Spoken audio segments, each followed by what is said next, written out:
మీ అందరికీ నమస్కారం. రా మచ్చా మచ్చా సాంగ్ మీ అందరి ముందు ఇక్కడ ఫస్ట్ టైం ఇక్కడ పబ్లిసిటీతో స్టార్ట్ అయింది. డెఫినెట్గా ఈ సినిమా ఎక్కడికో వెళ్తుంది, ఎంతో విజయం సాధిస్తుందని మేము అందరం నమ్ముతున్నాం. మీ అందరి ఆదరాభిమానాలు ఈ సినిమాకు ఉండాలని నేను మనస్ఫూర్తిగా కోరుకుంటున్నాను.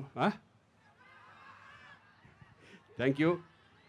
డెఫినెట్గా ఇక చరణ్ అంటే నాకు ఒక కొడుకులు అంటడం అనుకోవచ్చు, ఎందుకంటే మా అన్నయ్య చిరంజీవి గారు, ఆయనతో నేను రెండో సినిమా గోవింద్ అన్నవాడే ప్లస్ ఇది, అలాగే రాజుగారి బ్యానర్లో రెండో ఫిలిము, తమన్ గారి మ్యూజిక్లో చాలా సినిమాలు చేశాను నేను. అఖండ ఫిలిం మొన్నే పెద్ద బ్లాక్ బస్టర్ అయింది. అంతకుముందు నాకు ఎప్పుడూ ఒక డ్రీమ్ ఉండేది, అంటే మా అందరికీ ఒకటి ఏంటంటే ఒక మంచి విశ్వనాథ్ గారి సినిమా చేయాలని,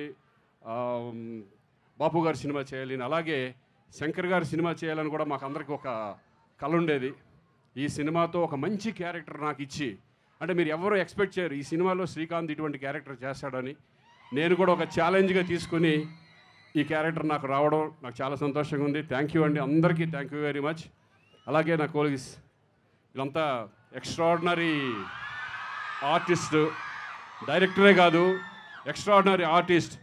ఈరోజు మనందరం చూస్తున్నాం, ఈరోజు మన తెలుగు ఇండస్ట్రీలో ఒక తిరుగులేని నటుడిగా ఈరోజు సూర్య గారు ఇక్కడికి రావడం, ఈ సినిమాలో కూడా మరో ఒక విజృంభణ ఈ సినిమాలో, దీంట్లో కూడా నేను పాల్పంచుకున్నాను. చాలా thanks శంకర్జీ, thank you very much.